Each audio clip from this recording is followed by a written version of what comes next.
আরেকজনের কাছে ধরে দেন না সবাই কইলো পাগল বানালাম কিন্তু কি রেকর্ড দাও কি আমি তো লেখো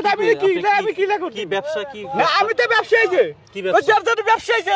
আপনি কাকে বলছেন আমি কই যার যার ব্যবসার কাছে কই আপনি আমাকে কি বলছেন আমি আপনার কিছু বলিনি আপনি কিছু বলছি আপনি না আপনার তো আমি কিছু বলিনি না আমার কাছে তো ওই যে রেকর্ডের না আমি তো লেখো যে আপনি আমাকে আমাকে আপনার বাড়ি কোথায় সঠিকভাবে নিজে নিজে চুরি কইরা গোয়া দোষ আরেক যে নিজে গোয়া পরিষ্কার করেন তার আরেকজনের কোন নিজের দোষ ঠিক আছে আগে নিজের দোষ দেখেন তারপর দোষ দেখেন 7 কেজি গোয়া আরেকজনের গোয়া দো বল বাংলা কই কম আর করে শালা আর কোন কি কয় আপনি উনি কি কয় উনি তাহলে আর কথা শুনেন আপনি আমার কথা শুনবেন না আমার কথা লাগ দিব না তো আমি করে তো সঠিকটা কইলাম আমি সঠিকটা কইতাছি ব্যবসাও না ব্যবসাটি আমরা করে তুই আগে আরে বেটা ব্যবসা তো যারা করতে আছে হ্যাঁ না যাইবো না একটা ভালো জ্ঞানের কাছে যাইবো না জ্ঞানের কাছে আইছে দূর বেটা যা মেনলে তল তুই বুঝাস বুঝবাক তাহলে মা ভাত মাছ তাহলে আজ উঠলেন পাক বাঁধন এক না তাই ইয়ালে মৌলালি মুসরুশা শেরালি শের কোথা এত সস্তা না বেটা শাহ মুক্তম শাহ মালুম হ্যাঁ ভাইজি দস্তগীর এই যে দুটি ফুল আছে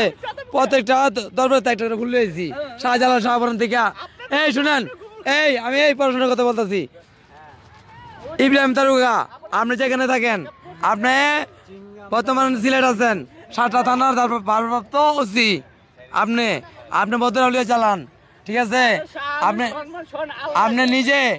আপনি নিজে পাগলদেরকে ভালোবাসেন আমাদেরকে টাইম দেওয়া হয় 3 দিন 4 দিন মেলা করবা তোমরা শীতি খেয়ে সমস্যা নাই কিন্তু গাঁজা খাওয়া চলবে না এটা দিয়ে কি করেন ভাই এটা ছিল গান কোন ঠিক আছে আপনার নাম ছিল কি মোহাম্মদ মুখলিসুর রহমান চিস্তি ফকির চিস্তি ফকির বাড়ি কই আপনার আমার জামালপুর জেলা থানা মেলান্তর গ্রাম হরিপুর পশ্চিম হরিপুর আমার বাজানের নাম মতিচান চিস্তি ফকির মামি সিং শ্রীপুরি ফুলপুর থানা হ্যাঁ বন্ডগামে লেব আছে বুঝেন নাই আপনি লেবাসদারি বন্ড আমি লেবাসদারি বন্ড না আমার কাজ ঠিক আছে কিন্তু মানুষের বোঝাই যায় মন্ড হ্যাঁ এই যে আপনি যে ব্যাচ ধরছেন শুনেন দেখলে ছবি পাগল হবি না শুনেন আপনি যে ব্যাচ ধরছেন এই যে কয়টা পারছেন মায়াগো উন্না পারছেন এটা কি পড়ছেন তাহলে আপনি তো সবাই লেবাসদারি বন্ড কইবই বলছে যদি কারণ আমি বদনাম গাই তাহলে শোনা ময় এই চুপ এই ছিলিস না শুনেন শুনেন ঘটনা হলো শুনেন এই জায়গায় সবাই পাগল সবারই একটা করে তার কাটা আছে এই জন্য এক কথা বলবে আমি কোন জায়গার কথা বলতে চাইছিলাম ইব্রাহিম তারুকা আপনি তো সরাসরি দেখতেছেন ঠিক আছে এটা তো আপনার কাছে চলে যাবো আমি সাহাবরণ যাই আমি মোহাম্মদ মুখলিসুর রহমান চিস্তি পাগল সুমন ভাই আপনার কাছে আছে বদরলিয়া ঠিক আছে এটা আপনারা যেমনি হোক মন্ত্রণালয় থেকে পাশ করে আমি কি আছে আপনি কি রেকর্ড দাও কি আমি তো লেখো আমি কি লেখো কি ব্যবসা কি না আমি তো ব্যবসায়ী যে কি ব্যবসা যার যার ব্যবসায়ী যে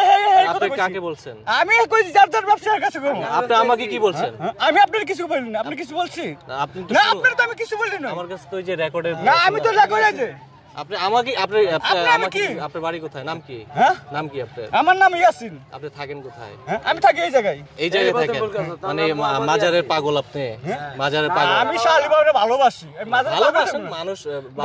ভালোবাসতেই পারে আমি কি বলি মানুষ মাজারকে ভালোবাসবে মসজিদকে ভালোবাসবে মানুষ বলতে মানুষকে ভালোবাসবে তাই বলে একজনের সাক্ষাৎকার নেওয়ার সময় মানে ব্যাড সাউন্ডটা দেওয়া সেটা আপনাকে শিখায় নাই না আমি তো ব্যবসা কোন দেই নাই উনি ওনার মতো বলতেছে আমি তো ব্যবসা দেখি আপনি শুনেন এখন আপনি মনে করেন আমাকে ইন্টারভিউ দিচ্ছেন পিছন থেকে যদি কেউ একটা ব্যাড সাউন্ড দেয় তখন আপনার খারাপ লাগবে না এটা হাজার একটা ক্যামেরা দেখলে সবাই কইব কেন